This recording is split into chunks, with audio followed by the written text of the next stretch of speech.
الحمدللہ رب العالمین والصلاة والسلام علی نبینا محمد وعلی آلہ وصحبہ اجمعین اما بعد۔ محترم ناظرین، آج میں آپ کے سامنے ایک ایسا واقعہ رکھنے والا ہوں جس میں داماد کی تعیین میں کن باتوں کا خیال رکھا جائے، یہ باتیں آپ کو انشاءاللہ اس واقعے سے معلوم ہوں گی۔ اور آج کل تو یہ ہوتا ہے کہ داماد بہت زیادہ پڑھا لکھا ہو، بہت زیادہ روپے پیسے والا ہو، اسی طور پہ بہت زیادہ ہینڈسم ہو، تو اس طرح کی ترجیحات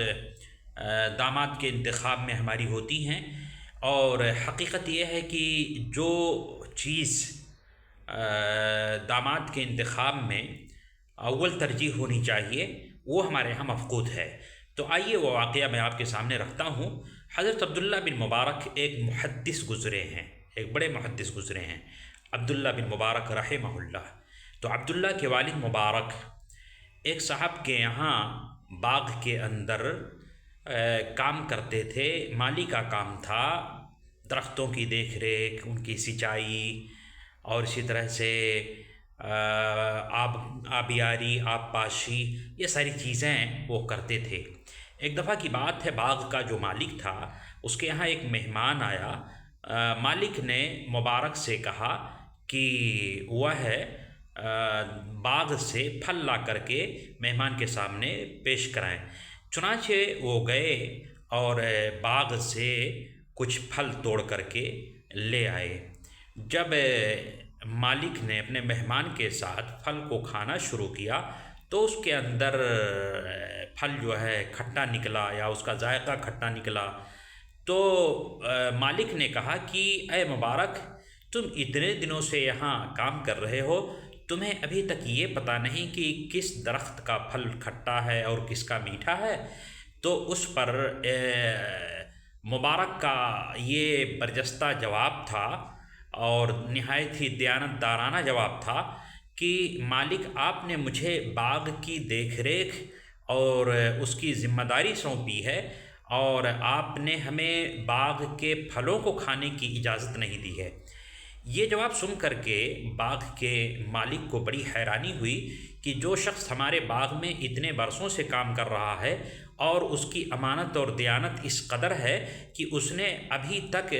کسی درخت کے ایک پھل کو نہ توڑا، نہ کھایا، نہ چکھا، تو اس کا مطلب یہ ہے کہ یہ بہت ہی امین اور صادق ہے۔ چنانچہ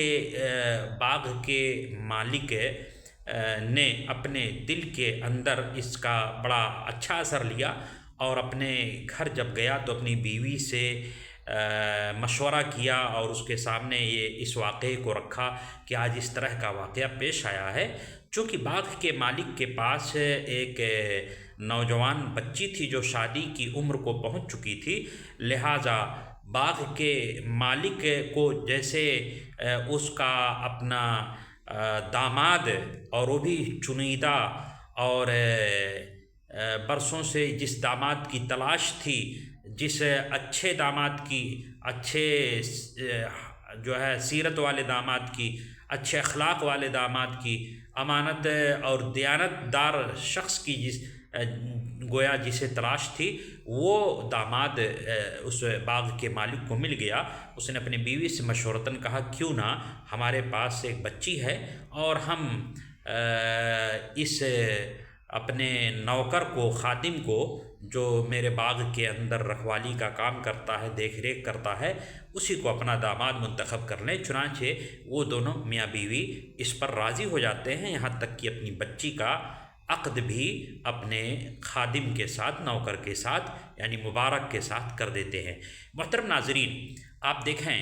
کہ کہاں ایک مالک اور کہاں ایک نوکر۔ آج ہمارے دل و دماغ میں جو نظریہ بنا ہوا ہے وہ یہ ہے کہ ہم اپنے سے کمتر میں شادی کرنے کیوں جائیں؟ جائے کہ وہ ہمارا غلام ہو اور نوکر ہو، اگر ہمارے حسب و نسب سے، ہمارے خاندان سے ذرا اس کا خاندان مدھم ہے، یا ہم سے مال و منال میں کم ہے، یا عزت و شہرت میں ہم سے کم ہے، تو ہم اس کے یہاں رشتہ کرنا مناسب نہیں سمجھتے بلکہ کرتے ہی نہیں ہیں۔ اور یہاں دیکھیے باغ کے مالک نے اپنے خادم کو، جس کی امانت اور دیانت